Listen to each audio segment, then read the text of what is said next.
I know, like, no one can hear the commotion that's going on. It's just like a lot of people running upstairs and smashing things. Like, what is that sound? What are they doing? Like, what made them think that that was a good idea to just make so much noise? I don't know. And there's all these cars going past, and trucks and stuff making all this noise. So yeah, good start to a good show.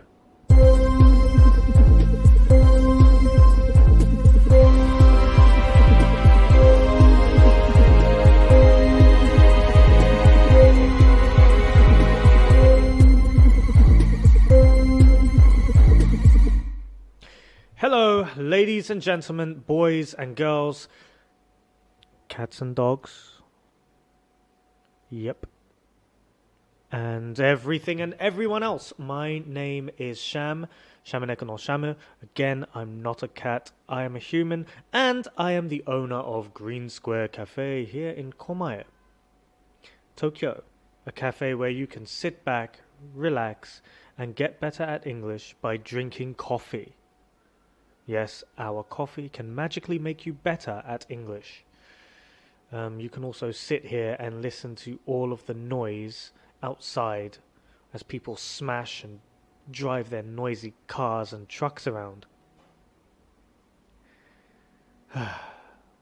We are open from 10 a.m. to 9 p.m. on weekdays and 10 a.m. to 7 p.m. on weekends. So stop by if you are not self-isolating. Welcome to the podcast called Sham Talk. Yes, it's me, Sham, and I'm talking. You already know that. As always, check out the website for transcripts of the lesson. www.greensquare.jp. That is www.greensquare.jp. Hitomi's making a funny face. I don't appreciate it. I don't appreciate that face, Hitomi. So, today we are talking about shopping because I might be the most fashionable and stylish person in the world. But I'm probably not. So we're talking about fashion brands. Yeah, there are a lot of brands out there in the world and over here in Japan. Obviously. And one of the most common things that people like to do in Japan is to go shopping. People like to go shopping. I too like to go shopping. I'm quite partial to shopping. Sometimes. But if I'm being honest, I prefer online shopping. Don't get me wrong, I do really like to visit shopping centres and visit lots of different shops to see what is fashionable and perhaps find something I ordinarily wouldn't buy, but that takes a lot of time. Most of the time I see something that I like, I see a picture on a website, or I watch a film and see something that I think is pretty cool, and I want to buy it, or I want to buy something similar. Of course, that also means that I am massively influenced by advertising online. 3 big words there. Massively influenced by advertising online.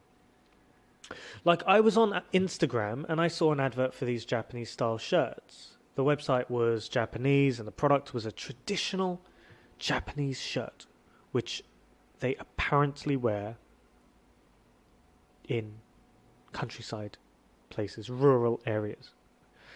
And I thought they looked pretty cool. They looked mighty cool. And they were on sale. So I was going to buy one of these shirts. And then I thought to myself, hang on, Amazon might have this for cheaper. So I went over to Amazon, and yes, they did have the shirt for cheaper. And I ended up buying 3 of them in different colors. Yeah, 3 of them in different colors. Because the 3 of them in different colors on Amazon was the same price as half of one of them on Instagram. So you do the math, yeah? It's a bit of a bargain, I reckon. Yeah. That's now how I do my shopping. I will just spontaneously buy something. It will just be a spur of the moment decision. And sometimes I will want to buy something, but I have to stop myself because I already have something similar. And it works fine already. And well, basically, I don't need it. I think we've all been in that situation where you really, really want something, but you already have something similar and you don't really need the thing that you really want. Yes.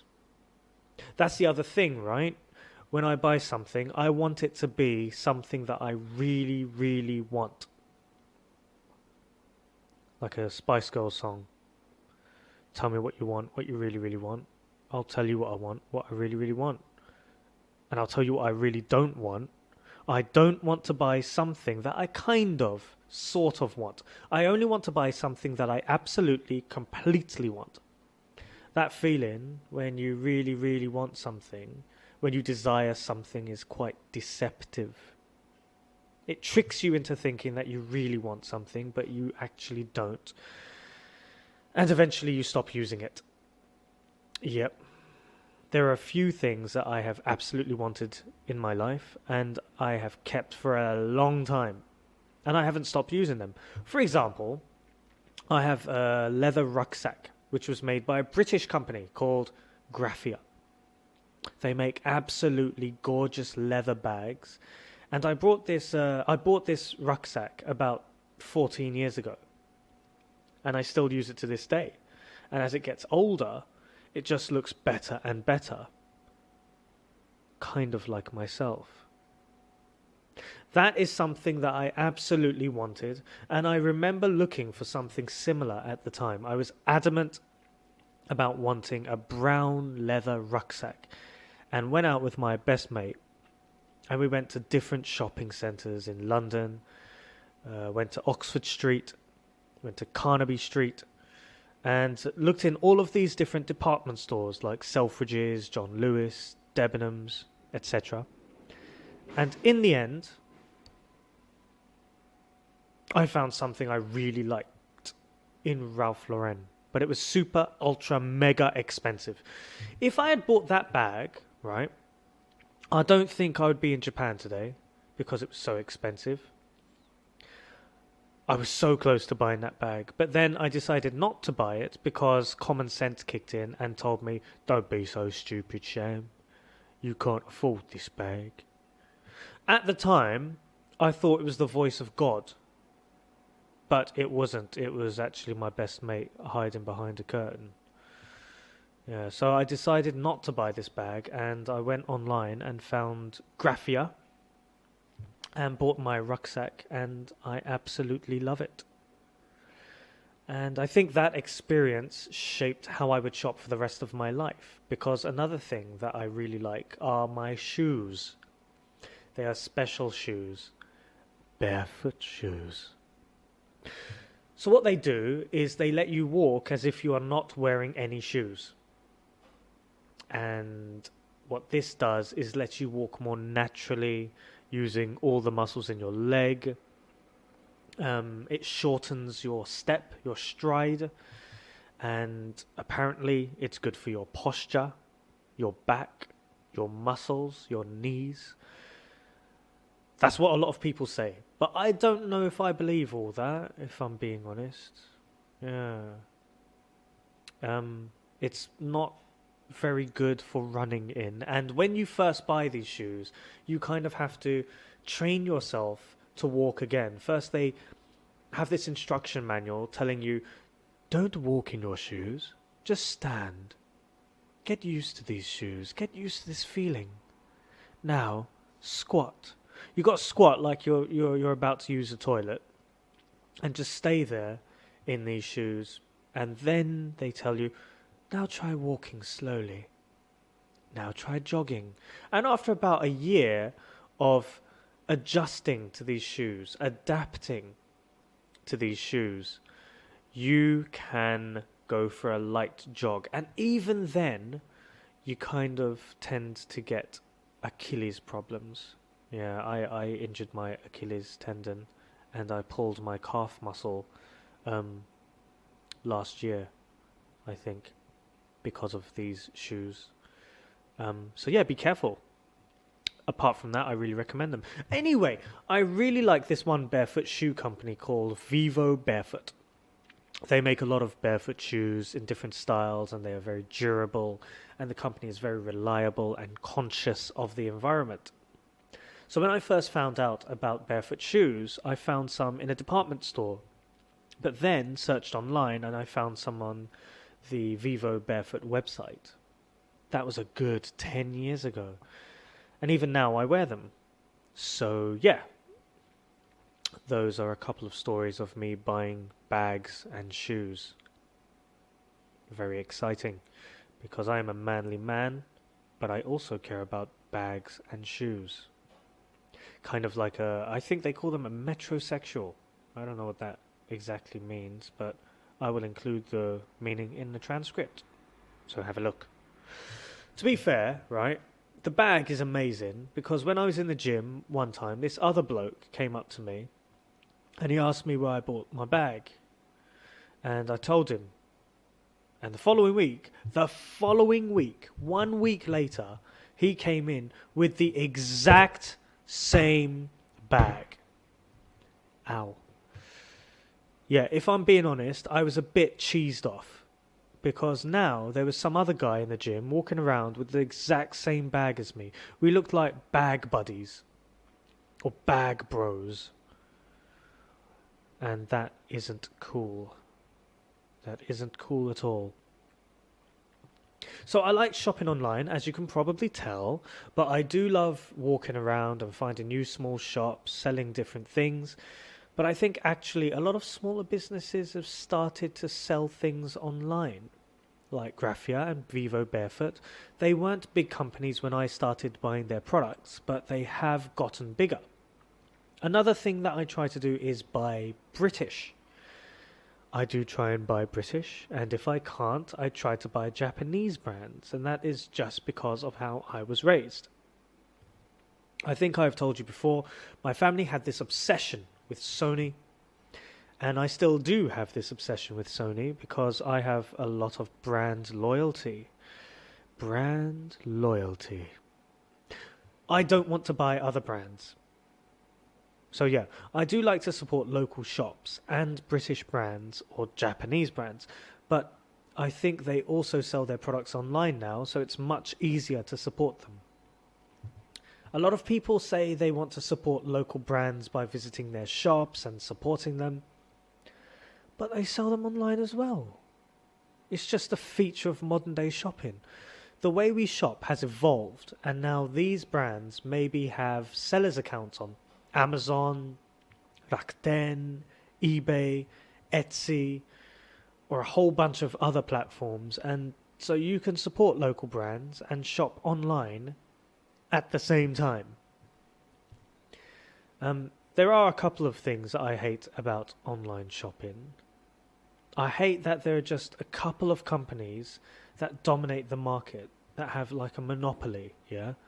For example, Amazon and Rakuten in Japan. Rakuten, I have beef with Rakuten for one reason. When I was younger and I used to do online shopping, I used to use a website called play.com. They were much better than Amazon, because at the time Amazon charged you for shipping and handling, whereas play.com didn't charge anything for shipping and handling. And in general, they were cheaper than Amazon. It was an amazing website, and then in came Rakuten. They bought play.com and they made it rubbish. They made it crap. They made it useless. It was garbage. I stopped using it because it became garbage after Rakuten bought it. So I just switched over to Amazon. I think the problem that Rakuten has is that the design aesthetic is very Japanese, and it doesn't really appeal to people who are from other countries. Most user interfaces from other countries are very clean and simple, but Japanese UI is It's a hot mess of information. I can't handle it. That's what Rakuten is for me. And I think that is why a lot of international companies don't really do well or don't get on with the local designers, because the design cultures are so different between Japan and other cultures. Anyway, yeah, I hate that there are a couple of companies that have a monopoly on online shopping. I've mentioned Amazon before. Now, let's look a little bit deeper into my twisted relationship with Amazon. I hate them. I hate them so much. I really don't want to use them at all. I don't know why they have to put every single delivery into an Amazon box. Why can't they just deliver the product without putting it into another box? It's ridiculous. Also, and probably much worse, there have been some reports saying that their warehouse workers have to walk so many kilometers a day, and they have to consistently work with very little rest, very short bathroom breaks, that their targets are ridiculously difficult to achieve. There are just a ton of problems if you are a warehouse worker for Amazon, or a warehouse worker for any company for that matter. On the other hand, they have increased wages in America and in other countries for warehouse workers, which is good. But money doesn't help if you're spending a lot of that money on health issues like back problems and extreme fatigue. This is all really bad, especially bad because of Jeff Bezos, the Amazon owner, the owner of Amazon. He has nothing better to do with his money than build a rocket that looks like a man's naughty part. I don't know if you listened to the last podcast, and I don't know if you did a Bing or Yahoo image search for Jeff Bezos's rocket. But if you didn't, I will include a picture on the free transcript. The free transcript. Free transcript. Did I mention that it's a free transcript? You don't pay any money for it. Download it.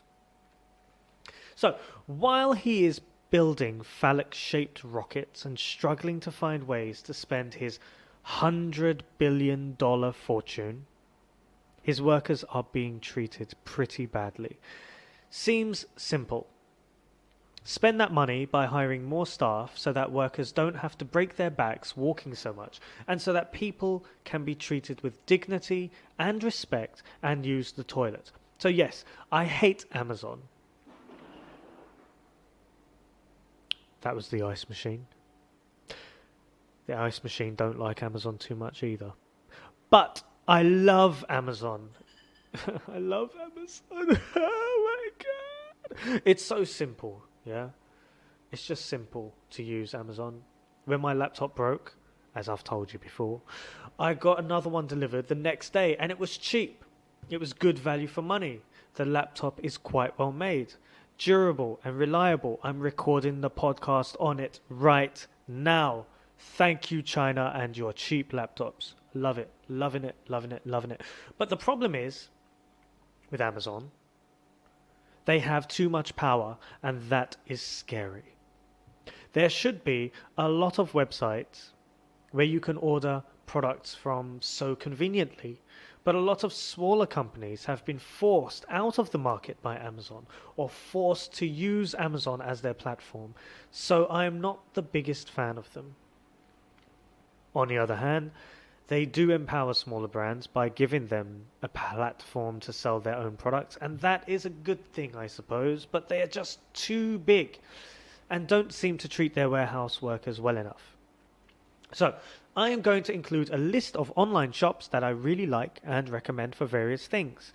Maybe you've heard of some of them before, and maybe you haven't. Give them a look, and remember, I don't get any money from these websites. From any of these websites, but if they want to send me some money for promoting their brands and platforms for free, I would be very happy to take their money. You know what I mean? Check out the transcript for these recommendations, but they include bookdepository.com, foliosociety.com, vivobarefoot.com, buffalosystems.co.uk, graphia.com, brooksengland.com, brompton.com, ifleyroad.com, and I should also shout out about iherb.com, Expansies, pretty good website for buying your phone, and yeah, I think that's it really. Yeah, there you are. Some of my favorite shops and brands. A lot of those were British. That wasn't by accident. So yeah, today was just me promoting British brands and shops, if I'm being honest. But have a look. And on the next one, I will go a little bit deeper into brands as a topic. How do you like to shop? What kind of things do you like to buy? Do you shop online? Do you like going to the high street? Has your high street been changing recently with the rise of online shopping? Do you like shopping online, or do you think it is unfair for smaller businesses? Leave a comment wherever you can, depending on how you're listening to this. Make sure you drop by Green Square Cafe in Comair. Download the transcript at www.greensquare.jp/podcasts. What was that website, little mouse? www.greensquare.jp/podcasts. Booyakasha. I hope you had fun. I hope you learned something. Hit the like, subscribe, and bell notification icon. Again, depending on what you're using. And as always, be blessed. Bang, bang, another one down.